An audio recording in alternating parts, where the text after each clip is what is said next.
I left it at the entrance. Take care of it for a week. What? What are you talking about? Suddenly, my self-centered sister-in-law called me. She had put her baby in an eco bag and left it at our entrance. But I moved out yesterday. As soon as she heard my reply, my sister-in-law started shouting. I'm overseas. Find it now. I rushed to the house I lived in by car, but the baby was nowhere to be found. I thought, I need to call the police. With trembling hands, I took out my cell phone and was about to uncover a truly terrifying fact. I married Scott 10 years ago and we lived together. We wanted children, but were not blessed with any, and before I knew it, I was 38. My younger sister-in-law, Lindsay, who was 5 years younger, often took advantage of me. Her husband was a president, and my husband worked for his company. Using that to her advantage, it was commonplace for her to ask me to run errands. Only a 10-minute drive from our house. Moreover, since she got pregnant, she called me more often. Even making me clean the house and prepare dinner. Even though I loved taking care of people, I told my husband that she was being too selfish. But he asked me to keep looking after her for a while, saying, I'll talk to her about it sometime. Sorry, but please help her out. It seems my husband was under her husband's influence. So, I reluctantly went to Lindsay's house whenever she called. My stomach is heavy. Hey, Michelle. Don't just sit there, get the TV remote. What? You? What? Although she was only 3.5 months pregnant, her belly seemed to be showing more than it should. However, she was naturally plump, so I kept my unnecessary thoughts to myself. Wouldn't it be better for a safe delivery if you moved around a bit yourself? Don't give me advice when you've never been pregnant. That's exactly what they say when you argue. This baby is going to be our future son. What's wrong with taking good care of him? She slouched on the sofa, never dropping her arrogant attitude, which gradually wore on my nerves and stressed me out. But when I questioned whether the gender could be determined at 3.5 months, she flared up in anger. You have an old brain. Nowadays, civilization has advanced so much that you can find out the gender right away. With Lindsay insisting as if it were the most natural thing. I didn't feel like arguing back and just listened to her complaints wearily. You're just jealous because you can't get pregnant. It's really bad for the baby's prenatal education. If anything happens to this baby, it's your fault. Eventually, she started using the unborn baby to threaten me. It became suffocating to be with Lindsay. And I continued to go home sighing after quickly finishing what I needed to do. When I talked to my husband after returning from work, he soothed me, saying, just bear with it a little longer. Still, I felt uneasy as I went on with my life. Because it was painful to keep feeling this way. I made excuses whenever Lindsay called and kept refusing her. Then Lindsay complained to my husband that I was being mean to her, which left me completely at a loss. Even if I said I was busy, she wouldn't listen and kept calling me. Eventually, I had to answer the phone, and she screamed in a piercing voice. Michelle. Is it okay if your brother's position at the company gets worse? You haven't forgotten that my husband is the president, right? My husband was always gentle and kind. With the sole intention of not causing him trouble, I had no choice but to go to Lindsay's place. As time passed, Lindsay gave birth to a boy a month before her due date. Moreover, the baby weighed over 140 ounces. I thought, isn't he too big for being born so early? I wondered about that, but having never been pregnant myself, I assumed it might be possible and accepted it at the time. Lindsay named the child Chris and, after she was discharged, predictably called me and had me take care of the baby. Think of it as practice for when you have your own. Fulfill your duty as a nanny. You might not even get the chance to have one. Despite being annoyed with Lindsay, I visited her home every time she called, thinking she must be struggling after just giving birth. Plus, the baby was just too adorable. Chris, you're such a good boy. Grow up healthy. Changing diapers for the first time and bathing him, none of it felt like a burden when I saw his face. However, 3 months passed, and Lindsay started dropping the baby off at my house. What's going on? You're all dressed up. I have a dinner with people related to my husband's work. I have to go with him. So, you take care of Chris. As she regained her strength, I realized how busy a president's wife could be. And I diligently took care of the baby. However, the frequency of Lindsay leaving Chris with me started increasing. Thanks for today. Isn't this too much? You're not just accompanying your husband, are you? Right now, my husband is handling an important business deal and I'm helping out. You should help, too. Lindsay, raising her voice, forced the child on me and quickly went out. I thought, with that flimsy dress she's wearing, I wonder if she's really any help. Despite my doubts, I couldn't just ignore the baby in front of me, so I took care of him as needed. However, that day was different. When I changed his diaper, Chris had diarrhea. He was energetic and didn't have a fever. So I kept the room warmer than usual to keep him from getting cold. In the evening, when Lindsay came to pick up Chris, I told her about it, and she confronted me loudly. You useless thing. You did something to Chris out of spite, didn't you? I shook my head, denying it, just as my husband, Scott, came home. What's all this noise in the entryway? Scott, I trusted your wife with Chris, and she gave him diarrhea. Despite always using harsh words towards me. Lindsay's voice became meek, and she started crying. I understand your feelings. But Michelle doesn't have much experience with child rearing. It might have just been a bit cold today. I'll apologize, so please forgive her. My husband defended me. But I was puzzled as to why I had to apologize when I hadn't done anything wrong. And I sent Lindsay and Chris off feeling frustrated. While preparing dinner in low spirits, my husband suddenly became serious and pulled a letter-sized envelope out of his bag. Michelle. There's something important we need to talk about. Dinner can wait, please have a seat. As he spread out the documents on the table. The words he told me were hard to believe, especially since I hadn't imagined anything like it. However, understanding his firm resolution, I quietly nodded. A week later, while I was unpacking some boxes, Lindsay called. I left a bag at your entrance, so take care of him for a week. What? What are you talking about? Don't play dumb.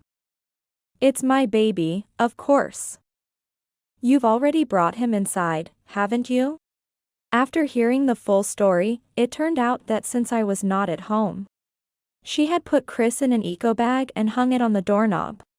Hearing this, I panicked. Wait a minute. We moved out yesterday, we're not going back to that house. Please go and pick up Chris right away. However, Lindsay didn't believe me, saying, what? Lying again. But when I insisted it was true with a serious tone, she suddenly panicked. It turns out she had left Chris 5 hours ago. Moreover, I was shocked to learn that she was currently on an overseas trip. Despite it being spring, it was still a chilly day without much warmth. Go pick up Chris now. Hurry up. More worried about the baby than angry at Lindsay's attitude, I immediately drove off. An hour later, I arrived at our old house and checked the entrance, but there was no sign of Chris. I thought, no eco bag either. Why? I thoroughly checked the garden and asked the neighbors, but everyone just said they didn't know. I thought, no crying heard either, what's going on? Feeling that it was futile to keep searching without any clues. I was about to call the police when my phone rang. What? What did you say? The content of the call was so shocking that I was left speechless. After ending the call, I was so stunned that I just wandered around in a daze until Lindsay called. He was in the eco bag hung at the entrance, wasn't he? He's not there. I can't find him anywhere. Seriously? This is bad. If we don't find Chris, my husband might divorce me. It will be your fault if we don't find him. Lindsay's voice was trembling so much that I could tell she was panicking over the phone. Since there was nothing else to be done, I told her I would report to the police and ask for help, but she adamantly refused. Doing that will make it a big deal and my husband will find out. Chris' safety is more important than your reputation. Chris is just a tool to extract money from my husband. Hearing this, I was stunned by her selfishness. Unconcerned about me, I could hear Lindsay talking with someone she was with. After a while, Lindsay lamented, "This trip is ruined. I couldn't get a flight today, but I'm coming back tomorrow. Don't tell my husband anything. If you find Chris, contact me immediately. I'll do what I can." After hearing my response, Lindsay seemed satisfied and hung up the phone. The next day, as I waited for her at the airport, she appeared arm in arm with a man. Seeing me, she approached with a displeased look. "Michelle, what are you doing here? Did you find Chris? I came to tell you something important. Chris has gone somewhere you can't reach. It's too late." As I said this with a downcast and sad expression, Lindsay began to panic. "You're lying.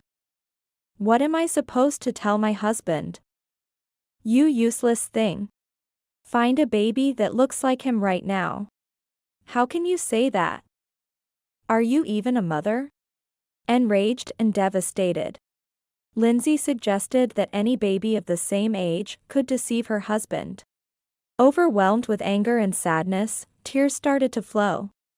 However, I quickly wiped my tears and firmly met her gaze. "Instead of looking for a similar child, talk to this person." As I said this, a woman who had been hiding behind me, wearing her hood deep over her face, showed herself. Not just Lindsay, but the man with her started trembling. Yes, this woman was the wife of Lindsay's affair partner. The man was too shocked to move, and as his wife confronted him, yelling, "You scum! I'll knock some sense into you," he pleaded pathetically, "Please forgive me." But his wife was unforgiving, telling him, "Bite down hard," and then slapped him back and forth. The force was so tremendous that passers-by stopped in their tracks. She left the man, who had collapsed while clutching his cheek, and then turned to face Lindsay. Then, Lindsay quickly paled and began to speak rapidly. "Listen, don't get it wrong. We're not in that kind of relationship." "What?" "Hey, Michelle. Stop recording with your smartphone." Despite her attempt to deceive, seeing me holding up my smartphone to record the scene, Lindsay snapped back.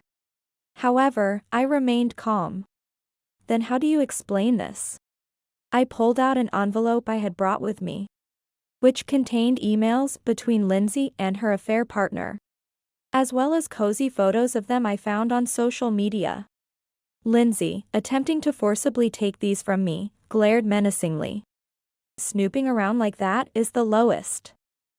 How did you find his wife's contact information?" "I actually met his wife by chance." "What?" When I saw Lindsay's affair partner on social media, his face seemed familiar. After racking my brain, I realized he was the husband of the woman who works at my regular hair salon. He too was a hairstylist, but unlike his wife, who was successful and owned several shops and was skilled in a technique, he was known for not working and just playing around. He was a typical husband sponging off of his wife. When I told his wife about Lindsay's affair trip, she said, "I've reached my limit. I'm joining in." She came with me. Usually gentle and kind, I was honestly surprised at how terrifying she could be when angry. Such a playboy hairstylist couldn't stand up to his wife and kept rubbing his hands together like a fly, repeatedly begging, "Please don't divorce me." Watching her steadfast refusal, I felt a strong resolve. Moreover, was Chris born from the affair? What? Don't just make things up without proof. But he was born a month early and weighed over 140 ounces. That's definitely too big. You've been fudging the weeks, haven't you? While saying this, I pulled out another envelope and showed her the documents inside. One was a maternal and child health handbook. Another document proved that Lindsay's husband was not Chris' biological father. You play dirty. But if I tear this up, it's like nothing ever happened. Lindsay snatched the DNA test results from my hand and tore them up on the spot, looking pleased with herself. She probably thought she could get away with it, but that wasn't going to happen. You'd better talk directly to the person who gave me these documents. I turned my smartphone towards Lindsay, and she opened her eyes and mouth wide as if she was about to scream. And no wonder. The screen showed Lindsay's husband. I wasn't recording, I was on a video call with Lindsay's husband. Lindsay. You lied about going to your parents' house and deceived me well. That is, well. So, you know. She stammered, not making any sense in response. Standing in front of her, I slowly began to speak. Listen carefully, I'm going to explain everything one by one. A week ago, her husband, suspecting something, had requested a DNA test between himself and Chris after finding emails between Lindsay and her lover. At the same time, he lied about going on a business trip for a week to monitor her actions. Lindsay, not knowing this, immediately contacted her lover by email and booked an overseas trip online in a rush. She didn't even think to erase her browsing history. On the day of the trip, after placing Chris in an eco bag and hanging it at the entrance of the house I was living in, Lindsay skipped off to the station, humming a tune. Your husband followed you and took care of Chris. If he had been left at the entrance for over 5 hours, who knows what could have happened. What? So, Chris is alive? Yes, he's with me now. The call I was about to make to the police when I couldn't find Chris was from Lindsay's husband. Surprised but eager to understand the situation fully, I immediately went to his house. Chris was full of energy, flapping his arms and legs as he played with a rattle.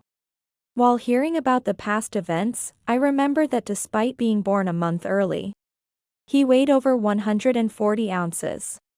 At the time, I reluctantly accepted it, but I indeed thought it was strange. With Lindsay's husband's permission, I searched through Lindsay's belongings and found her maternal and child health handbook. Looking at its contents, I discovered that Lindsay had falsified the baby's weeks. Why did Lindsay do such a thing? Looking back at the actual timing of her pregnancy, it was exactly when her husband was away on a long business trip for about 2 months. Therefore, it was impossible for him to be the father of the baby. Realizing that she was pregnant with her lover's child, Lindsay thought she could deceive everyone by fudging the birth month. Especially since the baby turned out to be an unexpectedly big baby. That's when I became suspicious. Then, the lover, now exposed even about the child, began apologizing profusely to his wife. However, his wife coldly said, "You'll have to live on your own strength from now on," and slammed a divorce paper down on the spot. As she kicked her crying husband and walked away, there was a refreshing certainty in her stride. Meanwhile, Lindsay's husband did not remain silent. Of course, I'm divorcing you. Go be with that man. No. I just liked his face. He has no money. You were with me just for the money, right? Caught in the truth, Lindsay choked up. You said Chris was just a means to get money from your husband. Don't spout nonsense. I heard about yesterday's phone conversation from Michelle. I had recorded everything to prevent Lindsay from denying it later. Lindsay's husband had been silently listening to our conversation until then. Had his face flushed with deep furrows between his brows. Confronted with the unexpected truth, Lindsay seemed to tremble slightly.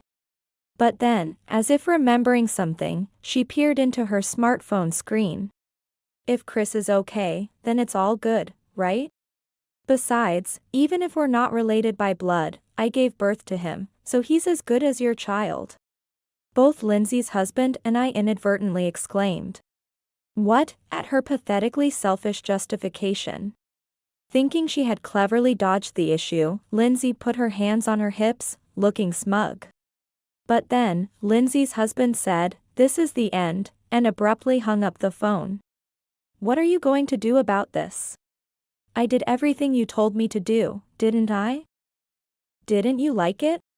She tried to call her husband from her smartphone, but he had blocked her calls. More importantly, Lindsay.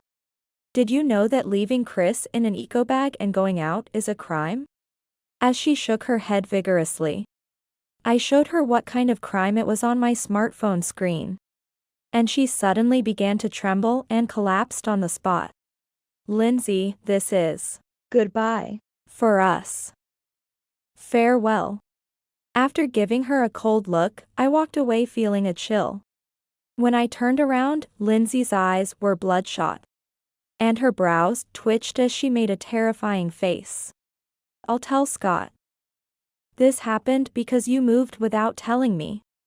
It was my husband who decided to move because he pitted me being exploited by you. He knows everything about this incident, too. He said he never wants to see you again. Thinking her brother was her last ally. Lindsay screamed loudly when she realized he had abandoned her. It's incredible how selfish one can be, never once thinking about Chris. This is no time to cry. Go pick up Chris right now. If I'm getting divorced, I don't need the baby. What kind of person are you? I will never forget what you just said. Chris will never go back to you no matter what. Having declared my separation from my hopelessly awful sister-in-law, I walked away with a firm resolution in my heart. Later, I reported the incident of Lindsay abandoning the baby to the police. Even though he was quickly protected, the act was deemed too cruel.